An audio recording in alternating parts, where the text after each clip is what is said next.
les cieux et sur la terre, il n'est aucun nom plus... Dieu soit loué, frères et sœurs, nous sommes à nouveau ensemble, connectés plutôt, pour offrir un nouveau culte au Seigneur.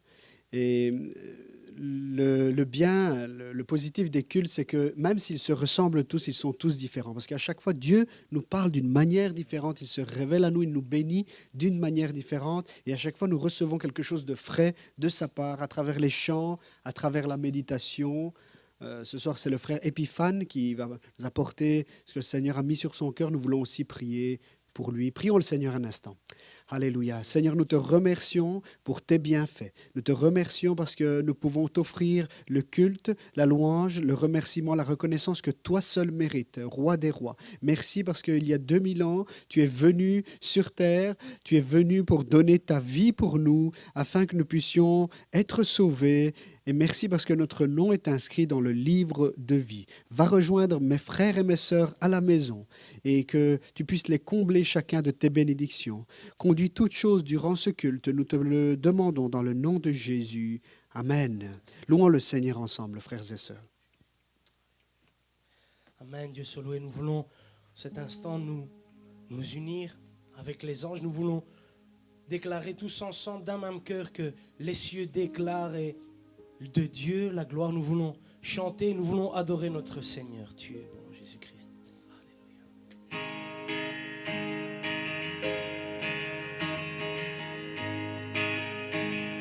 Chantons ensemble. Les cieux déclarent de Dieu la gloire, et tous ici-bas viendront louer, chanter ses merveilles. Les cieux et la mer élèvent le roi, et tous ici-bas proclamera le seul roi des rois. Alors approchons-nous pour l'adorer. Venons l'adorer, venons l'adorer. Jésus-Christ est Seigneur, roi de l'infini. Tu vas revenir. Bien que la terre passera, tu subsisteras. Venons l'adorer, venons l'adorer. Jésus-Christ est Seigneur. Venons ses pieds. Jésus-Christ est Seigneur. Chantons Alléluia. Alléluia. Alléluia. Tu es digne de louange. Alléluia, Alléluia, tu es digne de louange. Chantons Alléluia, Alléluia, Alléluia, tu es digne de louange. Chantons, venons l'adorer. Venons l'adorer.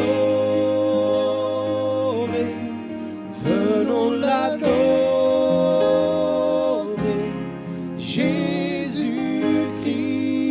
Jésus-Christ est Seigneur.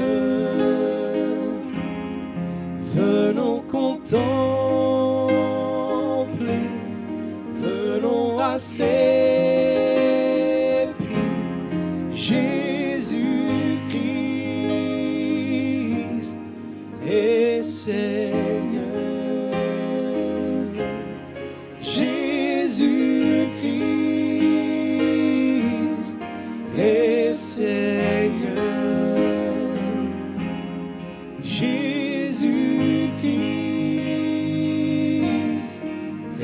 Seigneur. Adorons Jésus ensemble. Tu es bon, Seigneur. Tu es loué, Seigneur Jésus. Nous venons dans ta présence, Seigneur, pour apporter notre offrande, Seigneur Jésus, pour nous prosterner à tes pieds, Seigneur Jésus. Déclarer combien tu es grand, Seigneur Jésus-Christ. T'offrir toute l'honneur, toute la gloire, Seigneur, qui t'est due. Seigneur, tu es bon, roi de gloire. Tu es bon, Jésus-Christ. Nous voulons, Seigneur, venir à toi, Seigneur, notre Père éternel, notre Créateur, notre Dieu, rempli d'amour, Seigneur Jésus. Tu es bon, Seigneur Jésus-Christ. Nous voulons t'adorer, Seigneur Jésus. Reçois la louange, Seigneur, reçois l'adoration qui t'est due, Seigneur Dieu. Nous voulons élever ton saint nom, roi des cieux. Tu es grand, éternel Dieu. Merci, Jésus-Christ. Alléluia. Tu es bon. Rechantons une dernière fois. Venons l'adorer. Venons l'adorer. Venons l'adorer. Jésus-Christ est Seigneur. Nous voulons contempler ta gloire. Venons contempler. Venons à ses pieds. Jésus-Christ est Seigneur. Seigneur, nous voulons venir à tes pieds, Seigneur, comme cette femme, Seigneur Jésus, qui est venue à tes pieds avec ce parfum, Seigneur. Ce nard très pur d'une grande valeur. Et nous voulons, Seigneur, venir à tes pieds, Seigneur Jésus, et te l'offrir, Seigneur. Nous voulons t'offrir nos vies, nos cœurs, Seigneur, en adoration, Seigneur Jésus. Que ce sacrifice de louange puisse être agréable, roi de gloire. Reste avec nous, Jésus-Christ. Père, nous voulons rester près de toi, Seigneur Jésus-Christ. Nous voulons rester près de ton trône de gloire, Jésus. Alléluia. Tu es bon, Seigneur Jésus-Christ.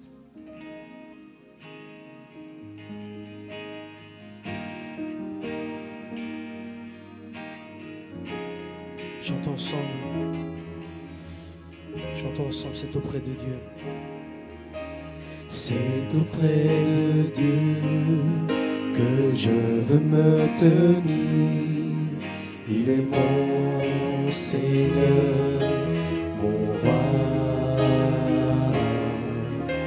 C'est auprès de Dieu que je peux ressentir tout l'amour qu'il a pour moi. C'est auprès de Dieu que je voudrais grandir, entendre le son de sa voix. Je viens devant le trône, par ta grâce je me tiens, en ta présence je lève les yeux vers le lieu saint pour contempler ta face. Je veux rester près de toi. Chantons, c'est auprès de Dieu. C'est auprès de Dieu que je veux me tenir. Il est mon Seigneur, mon roi. C'est auprès de Dieu que je peux ressentir tout l'amour qu'il a pour moi. C'est auprès de Dieu que je voudrais grandir, entendre le son de sa voix. Je viens devant le trône, par ta grâce je me tiens, en ta présence je lève les yeux vers le lieu saint pour contempler ta face. Je veux rester près de, je viens devant le trône, par ta grâce je me tiens, en ta présence je lève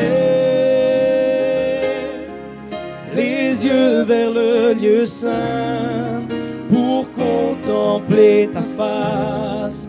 Je veux rester près de, je viens devant le trône, par ta grâce je me tiens, en ta présence je lève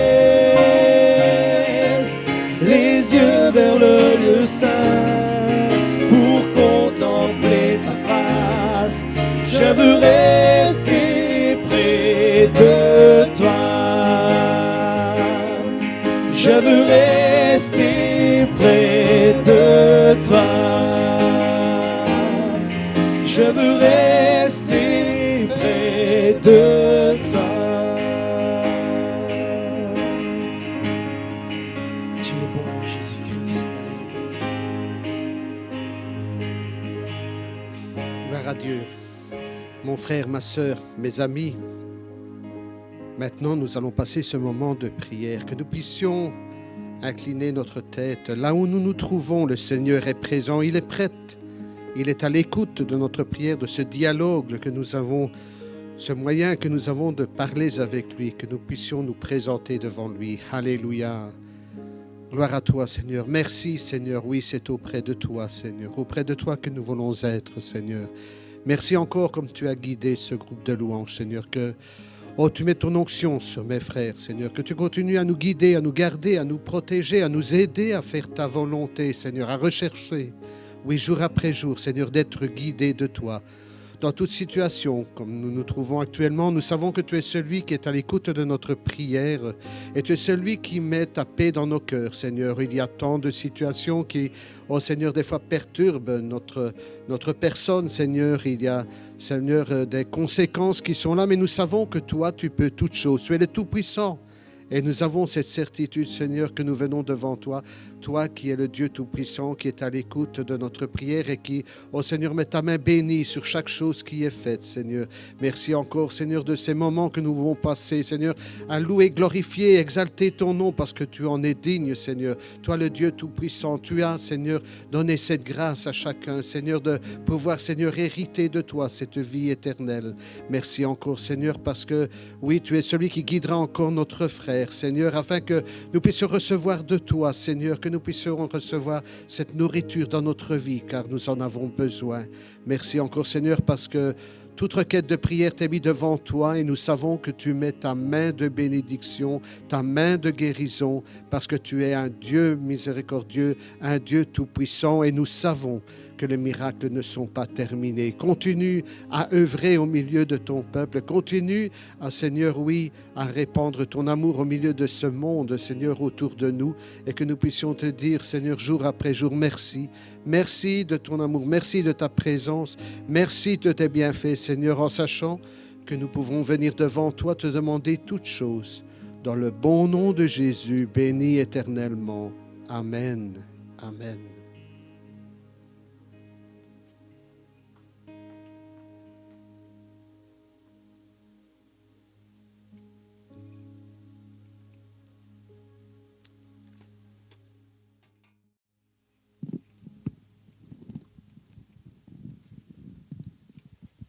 Le Seigneur soit loué.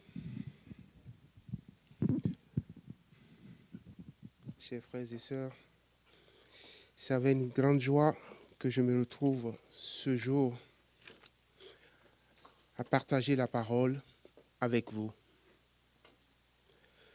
Nous devions toujours dans notre vie, quotidiennement, louer le Seigneur pour ses bienfaits, pour son amour infini, pour sa gloire dans nos vies. Et cette possibilité qu'il nous donne quand même de continuer à écouter sa parole, de continuer à méditer sa parole, de continuer à lire dans son livre, est très important pour la vie de chacun de nous. C'est inutile que je répète la situation que nous vivons. Il y a bientôt deux mois, et je crois que ce n'est pas facile du tout. Ce n'est pas facile du tout. Mais ce qui est important, c'est que le Seigneur est demeuré le même. Le Seigneur que nous avons connu avant le début du confinement est resté le même Seigneur que nous avons aujourd'hui, le même Seigneur duquel nous allons parler aujourd'hui, le même Seigneur qui nous parle à travers sa parole aujourd'hui. Et c'est pour cela, mes frères, que je veux méditer avec vous certains passages de la parole de Dieu. Nous allons voir dans le Nouveau Testament les épîtres de Paul, lettres aux Corinthiens. Et j'aimerais bien que vous fassiez attention à ces passages-là. Parce que quand nous prenons, à chaque fois que nous prenons la parole du Seigneur, ce n'est pas pour lire une lecture, une histoire, mais c'est pour obtenir un message de la part de Dieu. Ce n'est pas pour nous imprégner d'une histoire à partir d'un livre historique, mais c'est pour nous imprégner de la parole de vie à partir de la parole de Dieu. Parce qu'il est écrit que sa parole est vie, sa parole est vérité. Donc nous voulons nous saisir de cette vie, nous voulons nous saisir de cette vérité, et que cette vérité, cette vie, puisse nous conduire jour après jour, parce que nous en avons besoin quotidiennement pour aller de l'avant. Donc nous allons lire dans le livre de 1 Corinthiens. C'est un passage de la Bible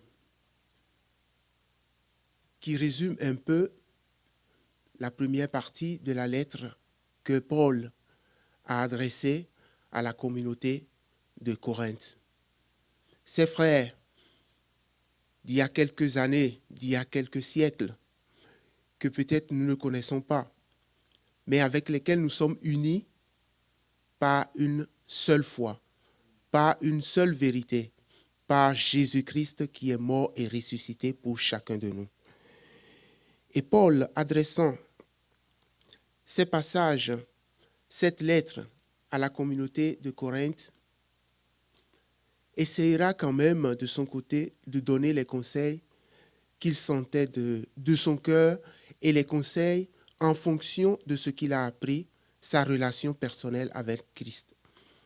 Mais avant de nous imprégner dans cette lettre, j'aimerais bien que nous allions voir d'où est-ce que Paul est parti pour prendre cette décision de l'écriture de ces épîtres. Donc, je vous conseille de voir dans Acte 8, Acte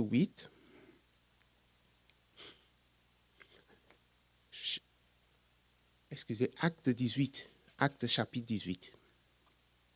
Acte chapitre 18. Et j'ai choisi quelques versets. Le verset 6, qui résume un peu l'opposition que Paul a dû rencontrer quand il a fait son premier passage dans la ville de Corinthe. Il est parti dans cette ville, étant donné que Corinthe est une localité portuaire très importante à l'époque. Donc vous imaginez, on peut comparer en ce moment-là Corinthe à une ville comme, disons, une ville côtière assez importante, là où il y a un port, donc la concentration économique, la population, la densité, considérons tout ça. Donc c'est un lieu important pour l'évangélisation. Et Paul a décidé, justement, poussé par l'Esprit de Dieu, de porter la parole dans cette ville. Et quand il a commencé, ça n'a pas été facile. Aujourd'hui, pour chacun de nous, nous sommes bien placés. Ceux qui, effectivement, se donnent à la parole sont bien placés pour savoir quelle est l'opposition que nous rencontrons à chaque fois que nous allons vers le peuple, vers le monde, pour parler de Christ. Si nous allons, et dans nos discours, on perçoit que nous sommes arrivés pour parler du Seigneur, pour parler du salut, on n'est jamais mal reçu. On n'est jamais bien reçu, excusez. On est mal reçu parce que les gens n'accepteront jamais cette parole. Et dans le verset 8, vous avez un aspect positif, parce que à chaque fois que nous allons parler de la parole de Dieu dans une communauté, dans le monde, pourquoi est-ce que nous pensons que c'est inutile ce que nous faisons? Pourquoi est-ce que nous nous attendons à un résultat immédiat de notre engagement? Il faut que nous nous mettions dans notre cœur, à partir de maintenant, que le Seigneur opère. Ce que le Seigneur nous a commandé, si nous le faisons, il va opérer. Il suffit seulement que nous ayons la patience, nous ayons le courage nécessaire pour accomplir sa volonté. Donc, nous allons voir la conversion de Crispus, un chef de synagogue. Ce n'est pas rien. Ça veut dire qu'il faisait partie de ceux-là qui ne voulaient pas du tout écouter Paul. Il faisait partie de ceux-là qui étaient prêts à persécuter l'Église. Et pourtant, malgré l'opposition qui s'est présentée, il a accepté enfin le Seigneur. Pourquoi? Parce que Paul a persisté, a continué à écouter la parole de Dieu et à continuer à exécuter la loi selon les règles, selon l'indication de l'Esprit Saint. Malheureusement, au verset 12, nous avons un soulèvement du peuple contre Paul, et ce qui va le porter à s'en aller de Corinthe.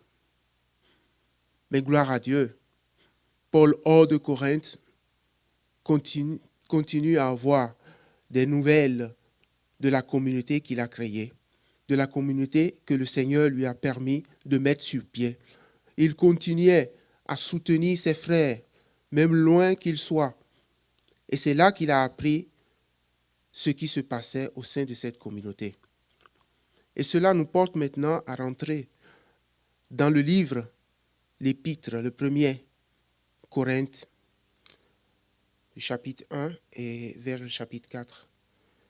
Donc nous allons voir, comme je disais, que Paul identifie le problème et cherche, à partir de là où il était, de leur donner une solution basée sur la parole de Dieu. Donc nous allons dire, comme je vous l'avais déjà dit, le premier problème qui secouait la communauté était le privilège, la naissance d'un certain comportement de privilège envers certains frères. Donc on a commencé à dire, bon, voilà, ce frère est supérieur à l'autre, ce frère est meilleur que l'autre, et j'appartiens à ce frère, je n'aime pas l'autre. Donc on commence à créer des groupes au sein de l'Église.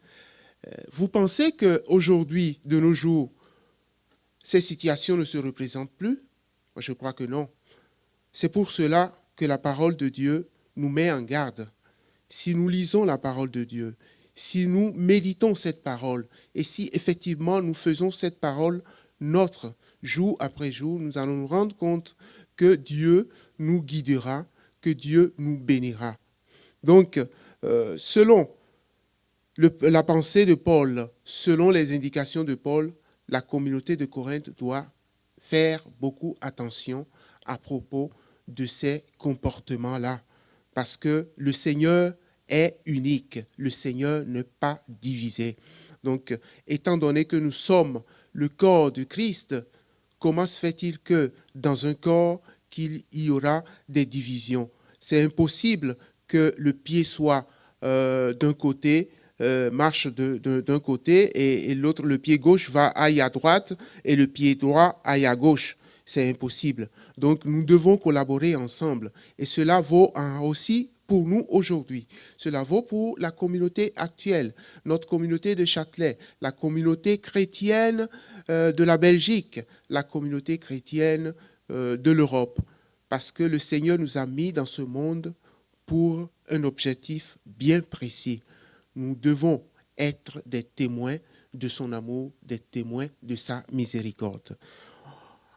Au chapitre 5 et 7, nous avons un autre problème que Paul va identifier comme les déviances d'impudicité. L'impudicité qui s'est installée au sein de l'Église. Au sein de cette Église, on faisait comme on voulait. Chacun essayait de faire, de se comporter comme il lui paraît bon. Donc, on ne respectait plus. Et le pire, c'est que les dirigeants de cette Église acceptaient ces comportements. Voilà. On acceptait tout, on allait de l'avant. L'important que la personne soit, on dirait aujourd'hui, voilà, l'important que tu viennes à l'église. Tout ce que tu fais dehors, ça importe peu. Voilà, tu viens à l'église, tu donnes ton offerte, tes dîmes, tu donnes l'offerte, tu participes aux activités de l'église, mais quand tu sors, tu deviens carrément une autre personne. Et les responsables, en ce temps, s'en foutaient carrément. Voilà. Alors, Paul attire l'attention sur ça. C'est important pour nous aujourd'hui que nous fassions beaucoup attention. Parce que si nous appartenons au corps du Christ, nous n'appartenons pas à ce corps seulement quand nous sommes à l'église. Pas seulement quand nous sommes au sein de la communauté, mais aussi quand nous sommes dans le monde. Aussi quand nous sommes loin de la vue de nos frères et sœurs, aussi quand nous sommes loin de la vue de notre pasteur. Voilà. Donc, c'est très important cet aspect-là, et c'est un risque que l'Église aujourd'hui peut aussi courir. Nous devons faire beaucoup attention. Et je suis allé aussi au chapitre 8 et 10. Dans le chapitre 8, 9 et 10, Paul a identifié un autre problème qui est, selon nous, un peu aujourd'hui, quand on en parle, ça pourrait faire rire, mais c'est important, le manger. Voilà, le manger. Est-ce qu'il faut manger ceci? Parce que dans la communauté, il y a un problème qui a surgi, c'est que les nourritures offertes aux idoles, parce qu'il y en avait à l'époque, et beaucoup, ces nourritures, est-ce que le chrétien peut les manger? Aujourd'hui, le raisonnement, c'est quoi? C'est que Dieu a créé toutes choses. Et c'est ce que Paul va dire. Effectivement, Dieu a créé toutes choses. Nous, on n'a pas le droit, on n'a pas la capacité de dire, voilà, cette nourriture est impure, cette nourriture, vous vous rappelez ce qui est arrivé à Pierre, la vision qu'il a eue de la nourriture, de tout le contenu qui est descendu des cieux. Et Dieu lui a dit, qui es-tu pour décréter que ce que moi je te présente est impur? Parce que je suis celui qui a créé toutes choses. Mais attention, Paul attire l'attention sur un aspect très important, ce que nous faisons. Si ça doit être de scandale à celui qui est à côté de nous, attention, ne le faisons pas. Même si ce n'est pas un péché que nous commettons. Si je ne dois pas boire un verre de vin parce que mon frère qui est à côté a la main facile au vin, c'est mieux que je ne le boive pas. C'est mieux que je m'abstienne parce que si je bois, ça veut dire que j'attire mon frère à pécher. Et ça, c'est très grave. Donc Paul enseigne à la communauté et nous enseigne aujourd'hui par la parole écrite que nous aussi, nous devons faire attention à ce que nous faisons, à nos comportements, à nos agissements quand nous sommes dans la communauté et aussi quand nous sommes dans le monde. Parce que dans le monde, nous sommes le reflet de Dieu, de l'amour de Dieu, de l'honnêteté et de la sainteté de Dieu. Donc nous devons nous comporter comme tels. Pour cela, nous devons agir avec sagesse et vivre une vie pieuse, parce que Dieu attend ça de nous. Et nous allons dans le chapitre 11, 12, 13 et 14. Et Paul ici attire l'attention sur ce que nous sommes. Qu'est-ce que nous sommes? Nous sommes une église. Nous sommes une communauté. Et ça, on pourrait dire que ça résume un peu du chapitre 1 au chapitre 13. Parce que la communauté, l'ensemble, nous sommes appelés à vivre ensemble Donc, il ne peut pas y avoir dans la communauté des préférences. Il ne peut pas y avoir des classes. On ne peut pas créer des classes dans la société. Il n'y a pas des plus grands, des plus petits, hein, certains qui sont plus honorés que d'autres. Non. Dans la communauté, il doit y avoir le respect réciproque et la communauté doit fonctionner en ordre parce que l'ordre fait partie de Dieu. L'ordre fait partie de tout ce qui concerne la gestion des biens de notre Seigneur Jésus. Et ceci nous apporte à un problème très important qui concerne les dons. Les dons que l'Esprit Saint octroie à chaque chrétien. Et Paul dit, dans l'Église, s'il est vrai que l'ordre doit régner, que la discipline doit régner, la discipline et l'ordre doivent régner aussi du point de vue de l'exercice des dons que le Seigneur nous a donnés. Si quelqu'un a reçu le don de prophétie, qu'il prophétise. Si quelqu'un a reçu le don de parler en langue, qu'il parle en langue. Mais celui qui a reçu le don de prophétie et celui qui a reçu le don de parler en langue ne peuvent pas parler tous deux ensemble dans la communauté en même temps. De crainte de ne pas créer du désordre au milieu de la communauté et de ne pas scandaliser un nouveau qui est là en ce moment précis et qui entend ce désordre-là, ce chaos autour de soi. Cette personne, certainement, le dimanche qui va suivre, il n'osera pas revenir parce que ça va lui sembler une situation étrange. Et pour éviter tout ça, ça pourrait sembler un peu un truc de rien de tout, mais c'est important pour la parole de Dieu. C'est important pour qui nous sommes, des chrétiens, des enfants de Dieu, des disciples de Christ. Nous devons vivre et avoir une vie d'ordre. Nous devons avoir une vie de tranquillité, de diligence dans tout ce que nous faisons. Parce que c'est ça que le Seigneur attend de nous. Donc, dans ce chapitre de 11 à 14, la communauté est la parfaite image du corps de Christ, dans laquelle chaque partie a son rôle. Par conséquent, elle doit former une communauté disciplinée et ordonnée dans la manifestation des dons qui sont octroyés à chacun, à chaque membre. Donc, vous voyez un peu que cette partie, ce n'est pas seulement une lecture, une méditation qui demeure un facteur intellectuel et c'est tout. Mais c'est une pratique de la vie chrétienne. Nous devons prendre ça comme un mode de vie, un mode d'emploi de la pratique de vie quotidienne d'un chrétien. Un chrétien, dans notre communauté, dans nos communautés, il ne doit pas y avoir des classes sociales. Dans nos communautés, il ne doit pas y avoir des privilèges particuliers à qui que ce soit. Nous sommes tous égaux et nous voulons tous ensemble louer le Seigneur et il doit régner l'ordre plutôt que les privilèges.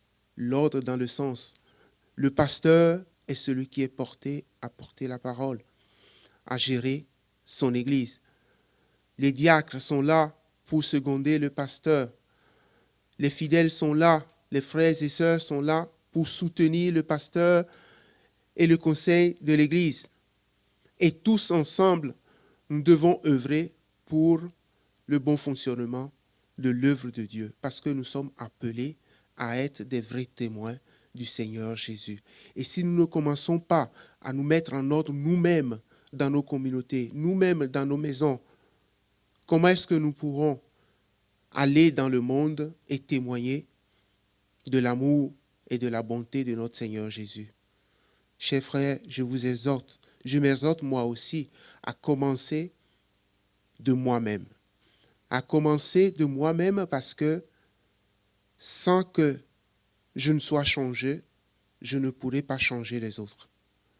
Et que le Seigneur nous aide, que le Seigneur nous soutienne parce que nous avons vraiment besoin. Nous avons besoin et nous n'allons pas baisser les bras parce que tôt ou tard, nous devrions rendre compte à notre Seigneur Jésus et nous ne voulons pas nous trouver devant le Seigneur Jésus commençant à chercher des justifications. Nous avons eu le temps et durant ce temps que nous avons aujourd'hui, utilisons-le pour que le nom du Seigneur soit glorifié. Chers frères et sœurs, je vous remercie et que le Seigneur continue à nous bénir. Que son nom soit loué. Amen.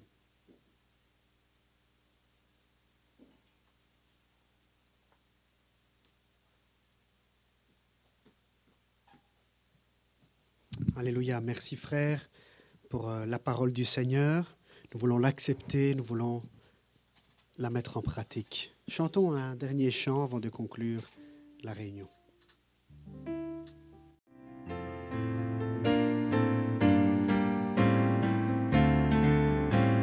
Jour de joie, jour de victoire, il étend sa main d'en haut, me retire des grandes eaux, il me saisit et me délivre.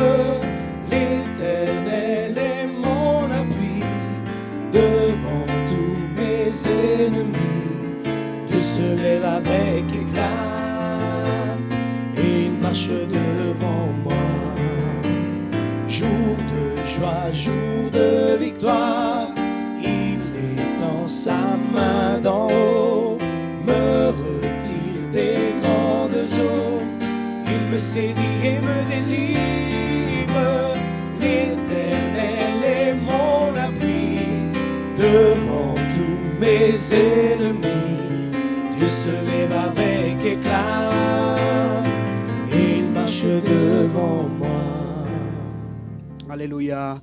Prions le Seigneur pour conclure. Nous te remercions, Jésus, pour ta bonne parole. Merci, Seigneur, pour ces enseignements que nous avons besoin d'entendre, desquels nous devons nous nourrir pour continuer à être l'Église, ton épouse, celle que tu prépares pour ton retour. Merci, Seigneur, pour tes bienfaits. Reste avec chacun dans les maisons, reste avec chacun de nous, dans le nom de Jésus.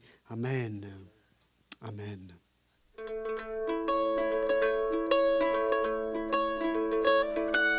Dans les cieux et sur la terre, il n'est aucun nom plus doux.